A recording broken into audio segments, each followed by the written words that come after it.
we will talk about the case of Hawkins versus McGee. And if you want to check out the case in a descriptive manner, please check out the link in the description.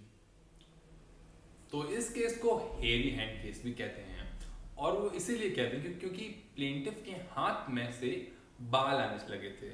तो ऐसा क्यों होता है, तो इसके पीछे एक interesting story है।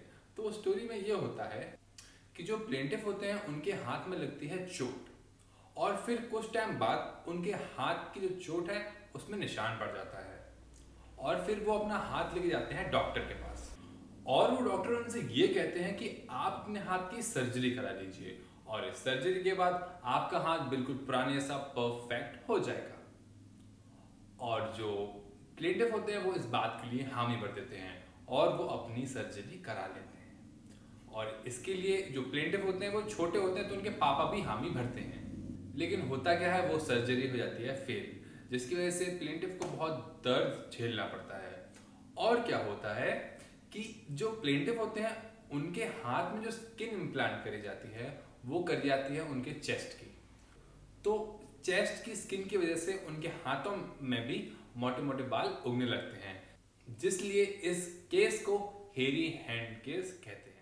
अब प्लेंटिफ जाते हैं कोर्ट में, और वो कोर्ट में जाके ये कहते हैं कि मुझे डैमेजेस हुए हैं, मुझे दिक्कत हुई है इस फेल्ड सर्जरी की वजह से, और जो कॉन्ट्रैक्ट हुआ है वो हुआ है ब्रीच, तो उन्हें डॉक्टर से डैमेजेस चाहिए। अब कोर्ट ये बात तो मान लेता है कि कॉन्ट्रैक्ट ब्रीच हुआ है, लेकिन कोर्ट को ये समझ नहीं आता है कि अगर डैमेजेस दें तो डैमेजेस कितने दें, क्योंकि प्लेंटिफ की मांग क्या होती है, प्लेंटिफ की मांग ये होती है कि उनको डैमेजेस चाहिए उनके पेन के लिए, और जो सर्जरी हुई है उसके बाद जो उन्हें इल इफेक्ट्स फेस करने पड़े हैं उसके लिए भी। तो कोर्ट यहाँ पर कंफ्यूज हो जाता है। फिर कोर्ट एक थ्योरी लाता है, और वो थ्योरी ये कहती है कि डैमेजेस किसी भी चीज के कैसे निकालें। तो डैमेजेस ऐसे निकाले जाएंगे कि एक इम्परफेक्ट हैंड जिसमें दिक्कत हुई है, जो डैमेजेस झेल चुका है, और एक परफेक्ट हैंड जिसने कोई भी डैमेजेस नहीं झेले हैं। इन दोनों के बीच में कंपैरिजन किया जाएगा, और जो भी डिफरेंस आएगा वो डिफरेंस एज अ डैमेज लिया जाएगा, वो डैमेज कंपनसेशन के रूप में दिया जाएगा जो भी पार्टी ने सफर किया है।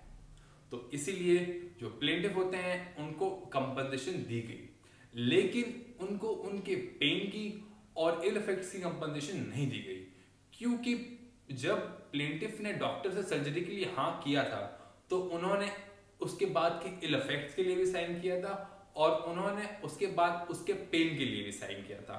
तो इसीलिए यहाँ पे इस चीज की कंपनसेशन नहीं दी गई, लेकिन डैमेजेस उनको मिले थे जो कि फेल्ड सर्जरी के लिए दिए गए थे। तो इस केस में बस इतना ही। I hope you have understood this case and thank you for watching this video.